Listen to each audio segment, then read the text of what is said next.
God is great. Is it that simple? God is great. Don't get no simpler than that, bro. This video will revisit the House of Orsini, an ennobled Italian papal family. I'm going to play this commercial video from Ciro Orsini of the House of Orsini first.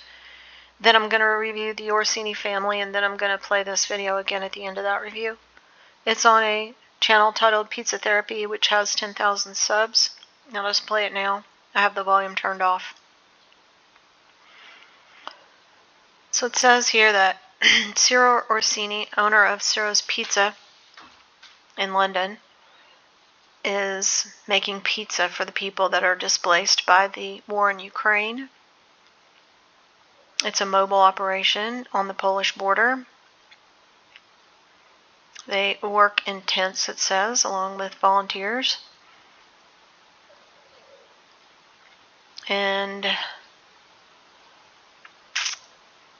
Orsini instructs the volunteers to make pizza, and they offer slices and whole pizzas, and the hundreds of people who have fled from Ukraine line up. Families are stressed, he says, and traumatized. Orsini believes pizza is a universal magic word. Every child knows about it when they hear pizza. They get all excited. And he's teaching people the tradition of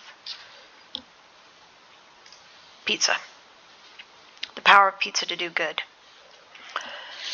So, according to this video, Ciro Orsini of the noble house of Orsini, owner of Ciro's Pizza Palmadero of Knightsbridge in London, is funding a charitable work there at the border of the Ukraine during the war time, bringing pizza to those people and children displaced by war from a tent near the Polish border. So now let's look at Ciro Orsini of the House of Orsini, and then we will look at the House of Orsini in general and their history. So this here says that Ciro Orsini is co-founder and chairman of the House of Orsini, which is a foundation name of sorts. And Ciro Orsini is an Italian from Naples, a bloodline relative of the Italian noble Orsini family. It says he's a businessman, serial entrepreneur, restaurateur, and founder of the world-renowned Ciro's Pizza Palmadero of Knightsbridge. Ciro Orsini is based out of London, involved in a broad range of business activity across multiple sectors that include longevity, lifestyle, Orsini Wines, Rejuvenation Healing Center, gourmet foods, luxury real estate development, elite concierge services, fashion, well-being resort industries, and is dedicated to building a greater future for humanity. But when you look at his website here, based out of London, if you try to go to this Resurrection Center, it's for members only. You can't get there. In fact, almost everything on this website you cannot get to.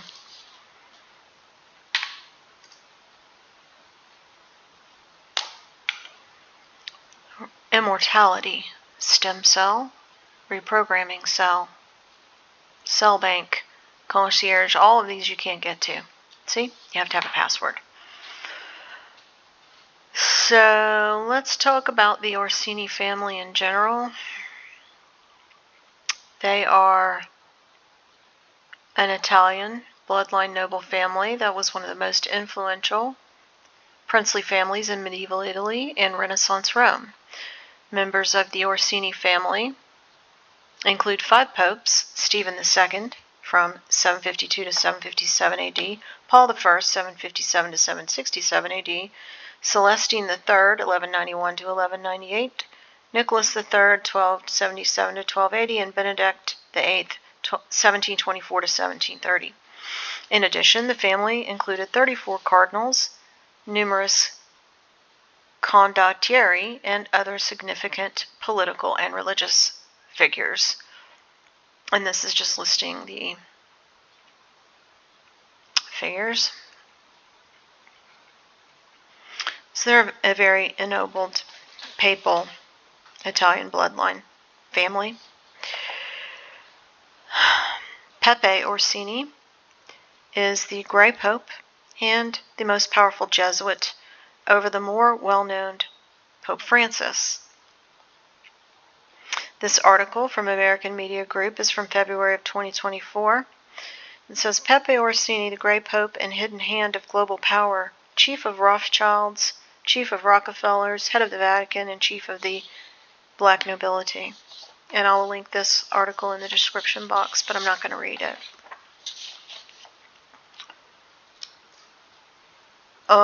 As far as Jesuits go, Biden swore in on a Jesuit Bible, and I've shown this before, but here it is again. This is the Bible, and you can see there is an all-seeing eye right here on it. And I've seen one of these actual Bibles before in person. And yep, that is an all-seeing eye embossed on it. Kind of tells you what the Jesuits are about. But now let's look at some of the history of the Orsini family. The noble Orsini family, according to their own family legend, are descended from the Julio-Claudian dynasty of ancient Rome. Julio-Claudian dynasty comprised the first 5 Roman emperors: Augustus, Tiberius, Caligula, Claudius, and Nero. This line of emperors ruled the Roman Empire from its foundation under Augustus in 27 BC until the last of the line, Emperor Nero, committed suicide in AD 68. And here is the family tree of the dynasty. Remember that the Roman Empire is the last beast empire on Nebuchadnezzar's dream statue, and it's the last one before the final beast empire in that statue. So now we can talk about the origins of this dynasty. In Sir James Fraser's grimoire, The Golden Bough, The Magic Evolution of Kings, he described witchcraft practices from around the world, all different cultures throughout history. But his main focus of the book was Lake Nemi.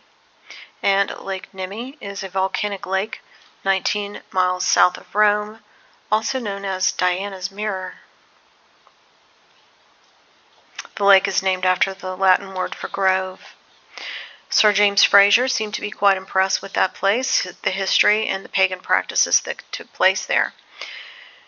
Lake Nemi is owned by the Orsini family, or at least it was in the 1800s, because they're the ones who gave permission to dredge up Caligula's party boat from that lake.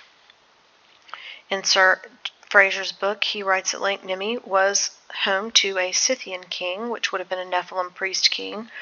Remember, they are part of the bloodline in the Realm of the Ring Lords book by Gardner, royal genealogist and Freemason.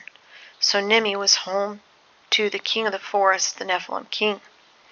Lake Nemi was home of Diana's Mirror, which was the lake, and the temple of Diana in the sacred or holy woods near Rome. This was also where the Principate or Roman Senate took over that title of King of the Forest around Lake Nemi. Remember, this is where Caligula had his boat, and he's part of the Julio-Claudian dynasty. The emperors of that time who had their palaces around that lake were Caligula, Julius and Augustus Caesar, and others, starting around 27 BC. These emperors are part of the Judeo-Claudian dynasty, so there's a connection of the Principate and the Roman emperors to the noble Orsini papacy. Furthermore, at the very end of Sir James Fraser's 1600-page grimoire, he writes this flowery conclusion, and it's all about Lake Nemi. And I'll just read from that now. Our long voyage of discovery is over, and our bark has drooped her weary sails in port at last. Once more we take the road to Nemi. It's evening as we climb along the slope of the Appian Way up to the Alban Hills. We look back and see the sky aflame with the sunset in its golden glory, resting like the aura of a dying saint over Rome, and touching with a crust of fire the dome of St. Peter's. He's talking about the Basilica. The sight once seen can never be forgotten, but we turn from it and pursue our way, darkling, along the mountainside till we come to Nemi and look down on the lake, its deep hollow knot fast disappearing in the evening shadows. This place has changed but little since Diana received the homage of her worshippers in the sacred grove. at the temple of the sylvan goddess indeed has vanished, and the king of the wood no longer stands sentinel over the golden bough, but Nimi's woods are still green, and as the sunset fades above them in the west, there comes to us, borne on the swell of the wind, the sound of church bells of Aricia, ringing the Angeles Ave Maria, which is Hail Mary, which obviously he's implying that Mary has replaced Diana. So that tells me that the pagan practices of Diana worship and all that went with it was transferred from Lake Nimi with the emperors to the Vatican with the papacy. Furthermore, at least one and maybe both African noble princes who are now following Jesus describe their familial involvement in Satanism and secret societies. They describe being groomed by priests in Italy. Here's an Orsini coin with an Ouroboros and a ram's head. It says it's from the Maximus clan. There's also a dragon on here, down at the bottom. Well, no, that's the Ouroboros, but it's a dragon Ouroboros. It's up close, you can see it. This is from one of their palaces. This is an Orsini Antonio Medici. I guess those lines interbred, and you see him with the Maltese cross there. And that is the same one that the British royals wear all the time, and the Knights Templar and the others. This is going to be the Etruscan bronze statue of Romulus and Remus in the Vatican, being nursed by a she-wolf. Romulus and Remus are reported to be the sons of a human woman and the god Mars, so a Nephilim, probably where the Wolfman originated, which I've covered some of that before with the Dacians, etc. This is from the Orsini's noble papal family monster garden in Italy, known as Sacro Bosco, which translates to holy wood or sacred wood. So that's Artem Pasa. So in other words, they have, this papal family has a garden that translates to holy wood or sacred wood, just like the Golden Bough, Lake Nimi, the area around Lake Nimi. And all of these monster statues are there. I'm not going to show all of them, but this is Artem Pasa, and she's a Scythian snake-legged goddess. Here's another one, dragon. And there's many more, but you can check that out if you want. Here's a map of where all of that is. Here's Sacro Bosco. So it's up here.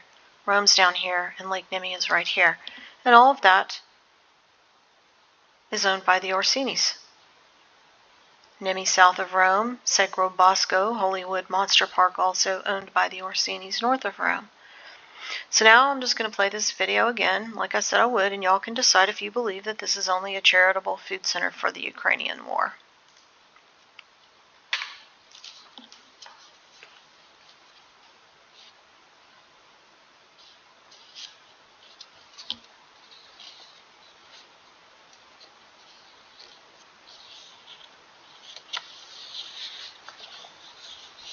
Someone sent this to me, so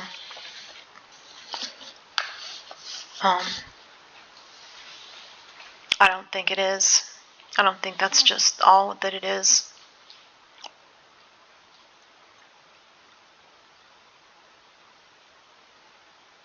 Could be, but it wouldn't follow the pattern of these people. So I think it's interesting also that it's located in London, and it's called as the Knightsbridge. Thanks for listening. Son.